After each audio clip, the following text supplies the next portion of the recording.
Mourinho lies in wait for the Madrid job. Manchester City want to change the transfer window. Is the Premier League too rich? We've got a transfer roundup and today's Friday feels all coming up in the next few minutes as I'm your host, Matt Froelich. You are the Onefootballers and this is the Daily News. So first off, and Jose Mourinho is apparently biding his time to return to management as he believes that Zinedine Zidane will be relieved of his duties at Real Madrid within the next month or so. This is all according to Guillem Balaguer, who has it under pretty good authority that the next month is a really testing one for Zinedine Zidane. After a not so impressive start to the season and the fact that he's really annoyed at Florentino Perez because they failed to bring in Paul Pogba, it looks like the relationship between the two is strained at best. Over the summer, Perez apparently said, yeah, we can't really bring you Pogba, but how about Donny van de Beek or Christian Eriksen instead? I'm not saying those two aren't great players at all, but it's clear that Zidane definitely wanted Pogba. He didn't get him. The start of the season has been poor, as I mentioned, and in the upcoming months they start their Champions League campaign, and they've also got the Madrid derby to look forward to in a few weeks.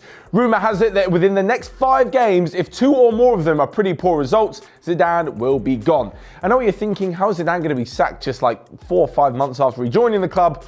This is Real Madrid. Crazier things have definitely happened, and with Florentino Perez in charge, I can see this happening. Considering the good relationship he has with Jose Mourinho, I can also see it happening that Mourinho will return to the club. After his stock kind of fell at Manchester United, personally, I can't really see which other top team would take him, unless he maybe moves a step down to a Champions League team who aren't necessarily one of the biggest in Europe. But it looks like if the Madrid job does come open, he will be back in the hot seat at the Bernabeu. But moving away from the on-the-field football for a minute and to the off-the-field football, where Manchester City are trying to change the transfer window. I know that sounds a bit crazy, but just hear me out for a second. The club have proposed yesterday to the rest of the Premier League teams that the transfer window now has 2 deadlines.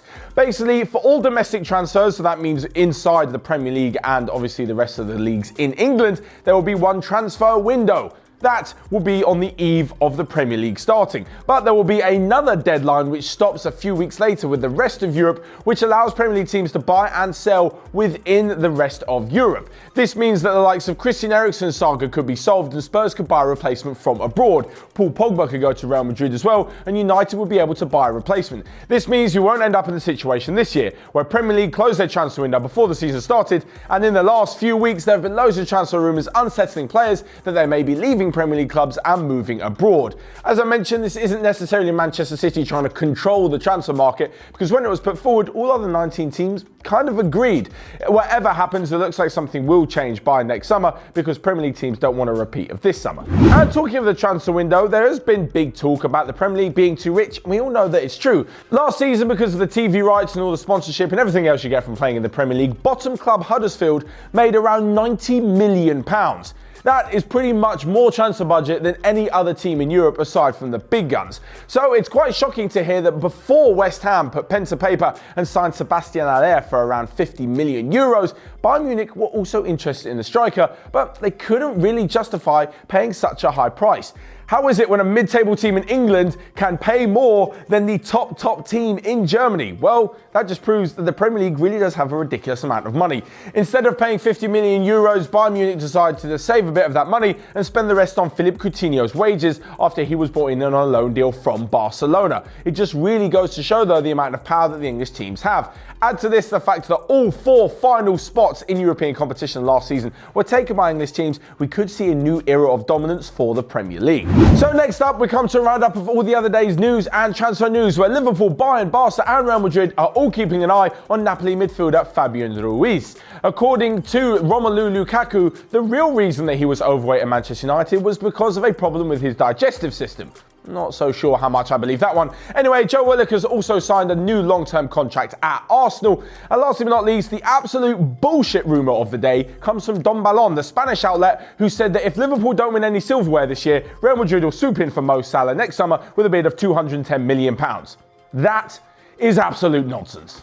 So moving on from all that crap and moving to the weekend's football, because it's Friday feels and club football is back. the international break is over, and you guys can have your say in the comments section what you think will happen in this weekend's football. Of course, we'll review them on Monday, but there's some pretty big games going on at the weekend. So for me, I'm going to go for Barcelona to beat Valencia 3-0, RB Leipzig to actually beat Bayern Munich 2-1, and Manchester United to play out a 1-1 draw with Leicester City. Of course, you guys let me know all your thoughts on the rest of the weekend's football in the comment section down below, and your thoughts on today's daily news. Whilst you're down there, you can also smash the like button and click here or here to check out all of the other videos we've got going on Onefootball. But until next time, have a great weekend, and I will see you guys later.